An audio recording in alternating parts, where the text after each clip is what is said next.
Exercice résolu sur l'interprétation graphique des limites. Voilà un tableau de variation que vous avez vu en seconde, en première. On va commencer par la première question, toute simple. Terminer l'ensemble de définitions de la fonction. Donc je vous rappelle que l'ensemble de définitions, ça se lit ici.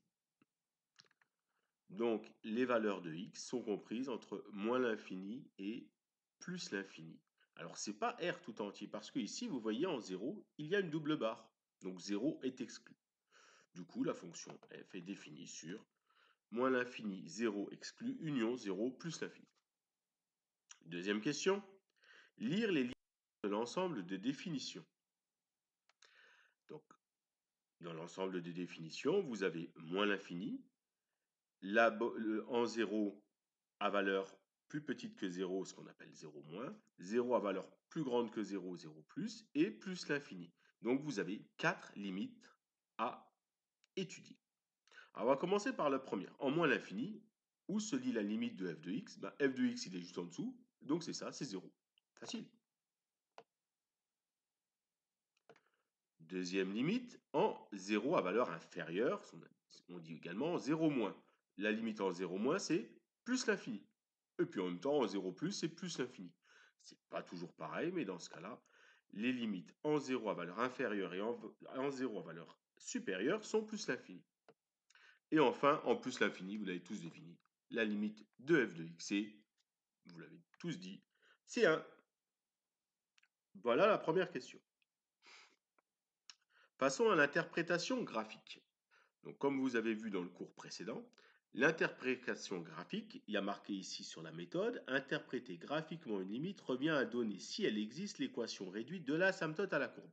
Donc, il faut juste trouver les asymptotes. Alors, vous avez des asymptotes verticales et horizontales, vous le savez. On va commencer par les verticales. Donc, il n'y en a qu'une. Verticale, c'est celle-là. L'équation d'une asymptote d'une droite verticale, c'est x égale quelque chose.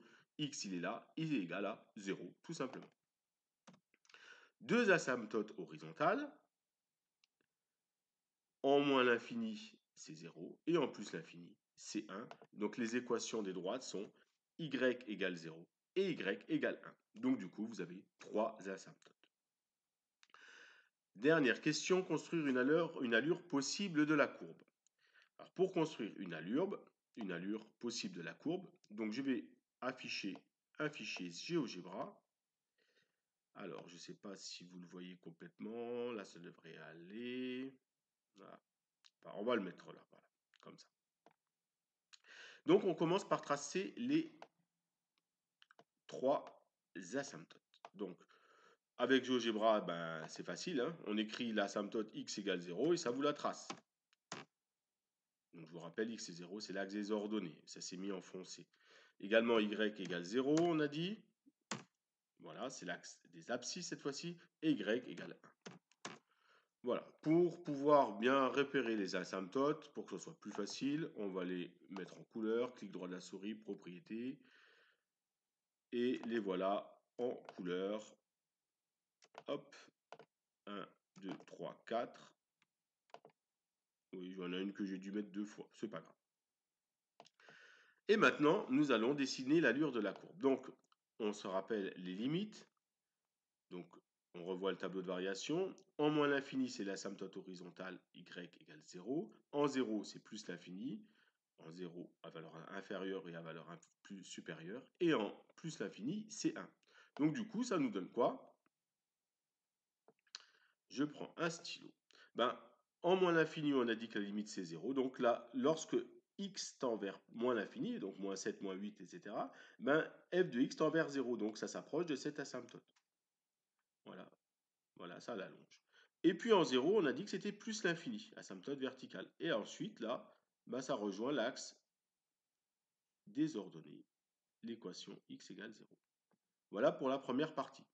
Deuxième partie de courbe, donc ça va de plus l'infini et à l'asymptote horizontale y égale 1. Donc ça vient de plus l'infini, Donc, lorsque x tend vers 0 à valeur supérieure, donc à droite de l'axe des ordonnées. Et ensuite, attention, l'asymptote, c'est y égale 1. Donc, en plus l'infini, la courbe se rapproche de l'équation de la tangente y égale 1. Et voilà ce que ça donne. Bon, c'est pas très joli, hein. Regardez celui-là, c'est plus joli. Hein. Et voilà pour l'exercice résolu 2. Passons à l'exercice résolu 3 qui est un tout petit peu plus facile. Ce sont les limites en l'infini, que lorsque c'est plus ou moins l'infini. Alors regardons la première. Limite de f de x quand x tend vers moins l'infini. Alors moins l'infini, c'est moins 1, moins 2, moins 3 vers là-bas. Donc quand x tend vers moins l'infini, va vers là-bas. D'accord? Ben, f de x, qu'est-ce qu'il fait? Ben, il descend. Hein? F de x, il est là. Il descend vers moins l'infini. Deuxième courbe. Lorsque x tend vers moins l'infini, toujours va vers la gauche, moins 1, moins 2, moins 3, moins 4, etc. F de x, cette fois-ci, est à valeur positive et ça monte, ça monte, ça monte vers plus l'infini. Ensuite, la troisième, lorsque x tend vers plus l'infini cette fois-ci, donc 1, 2, 3, 4, 5 jusqu'à les valeurs très grandes, ben f de x, qui se trouve ici, on voit que les valeurs sont de plus en plus petites, hein, d'accord? Donc f de x tend vers moins l'infini aussi. Et enfin, lorsque x tend vers plus l'infini, f de x tend vers plus l'infini.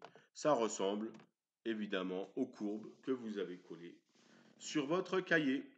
Et voilà pour la première leçon.